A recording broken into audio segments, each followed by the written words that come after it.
today we're going to talk about something called arc length. Okay, so we're going to talk about arc length. There are two main pieces that go into this. The first is circumference, which we talked about yesterday, right? You know, circumference is either 2 pi r or pi d.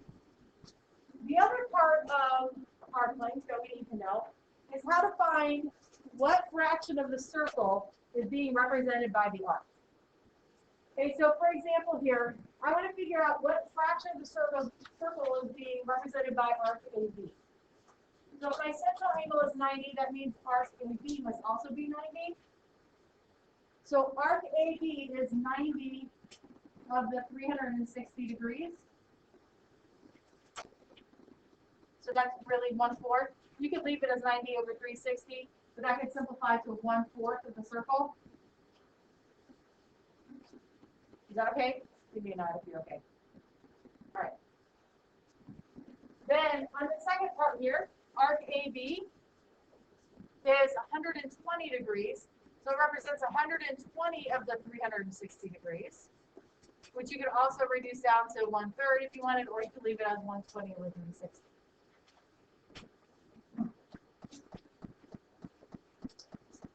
Okay, so circumference and finding your fraction of the circle are really the two key components. So previously we've talked about the measure of an angle.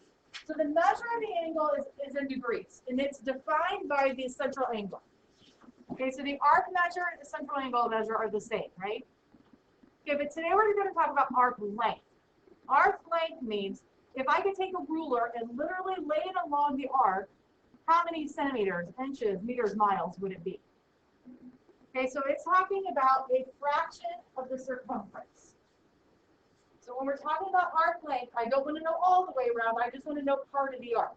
That part is that fraction we just talked about, and then the circumference we know how to find. So it's just a fraction of the circumference. Here's kind of the formula if you need it. I wouldn't memorize the formula, I would understand what you're doing.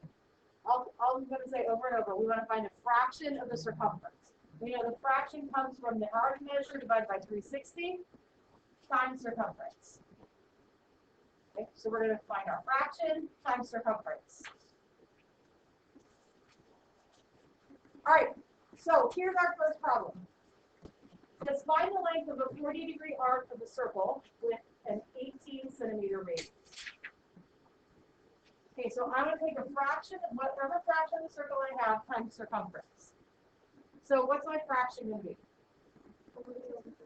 40 over 360. So I have 40 over 360 times circumference. So if you want to do 2 pi r, you can do that. If you want to do pi d, write it all at once. It doesn't really matter. But if I multiply it out, that gives me 36 pi. Or if you want to do 2 pi r, that's okay too. Would you rather me do 2 pi r? You're okay with pi d? Okay, so now we just need to simplify this. You could do this in your calculator, but this is where it's handy if you understand fractions a little bit. Because I can figure this out faster than you can type it in. Because I know 0 to 0, that's really divided by 10, right? I can factor a 10 out of both numerator and denominator. Okay, so what is 36 divided by 36? 1. 36 divided by 36, I'm cross-canceling there. I'm left with 4 pi. So the length of that arc is 4 pi centimeters.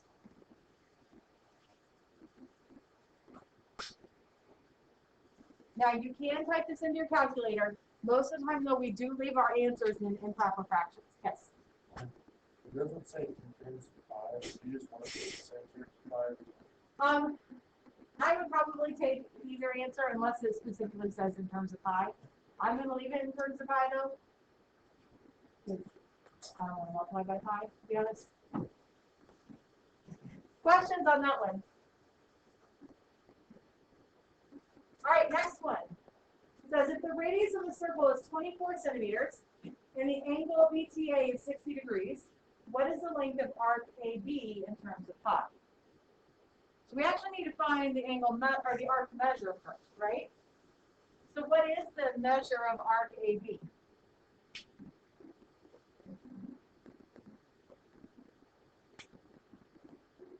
Begin. Good, 120 degrees, because this is an inscribed angle, right? My inscribed angle of 60 degrees, so my arc has to be 120. Okay, so now we need a fraction of the circumference. What's my fraction going to look like? It's going to be 1/3 or 120 over 360, right?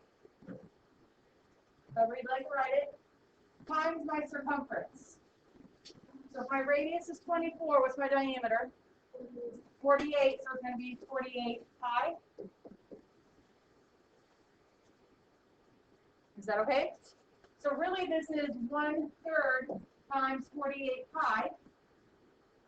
48 divided by 3 I know is 16. So my answer is 16 pi centimeters in this case.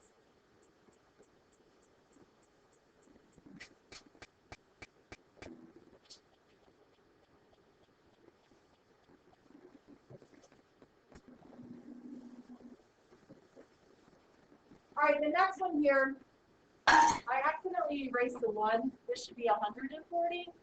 So that this makes more sense. Sorry.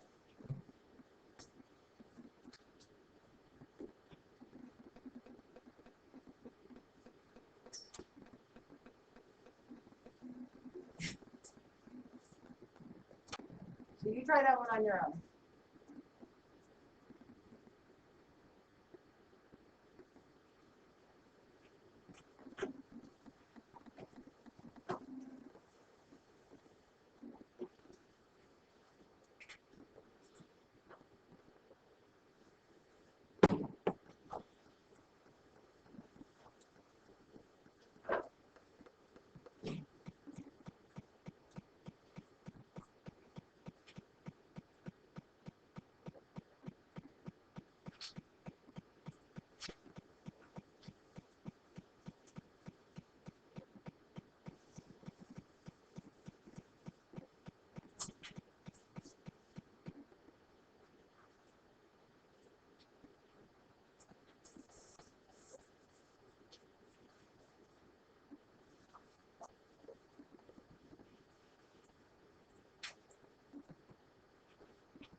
Anyone like more time? All right, so what's my fraction going to look like? 140 out of 360, right? Times my circumference, which is 8 pi. Right. Which is 8 pi. Is that okay? All right, so we can simplify this a little bit. I can divide by 2 and I can have 7 over 18 times 8 pi. So I just simplify my fraction here.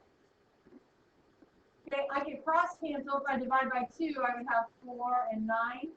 This one isn't a pretty one. So it's going to become 28 pi over 9. And that is your answer. You're welcome to leave it just like that. So as you move forward, improper fractions are way more important to us than writing it as a mixed number. Yes?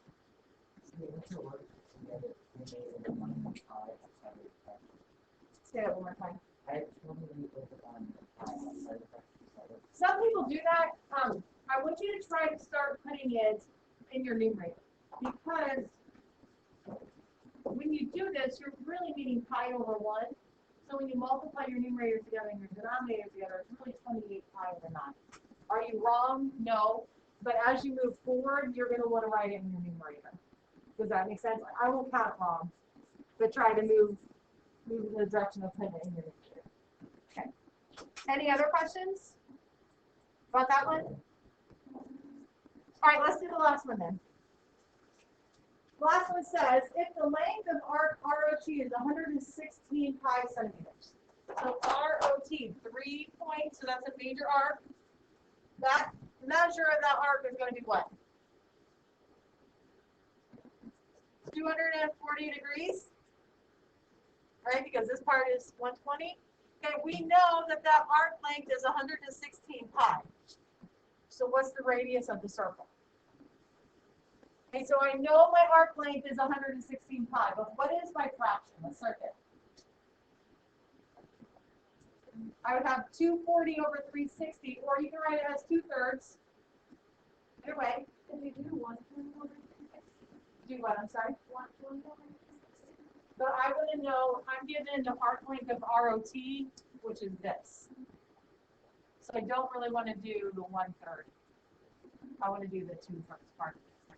Is that okay? All right, so my circumference, 2 pi r, I don't know my radius. But I know once I multiply that all together, I should have 116 pi.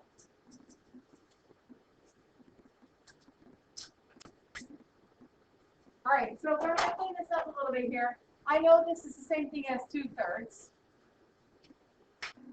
I would have 2 times 2, so I have 4 pi over 3 times my radius equals 116 pi, right? Is that okay? I did 2 times 2, and I get my pi up there. And then I did 3 times 1, because that's what's in my denominator, we did 3. I left r separated, you can also put it in the numerator. What's going to happen to the pi's on both sides? Yeah, I can divide by pi, right, and they'll cancel out. So really, I have 4/3 times my radius equals 116. So I need to multiply both sides by 3/4.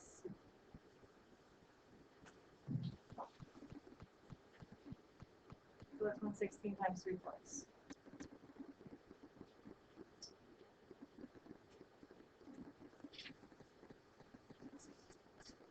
Mm-hmm. 87, thank you. So 87, I don't remember what we're in, centimeters or whatever, just whatever we're in. Is that okay? All right, so it's all about a fraction of your circumference. That's what you got to keep telling yourself, fraction of the circumference, fraction of the circumference.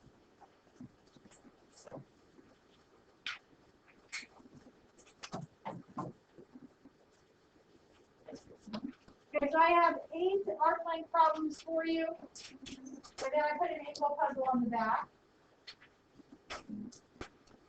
I didn't tell you whether to leave them in terms of pi or not. I did for my answer key. I can go through and put the decimals on there as well. But either way,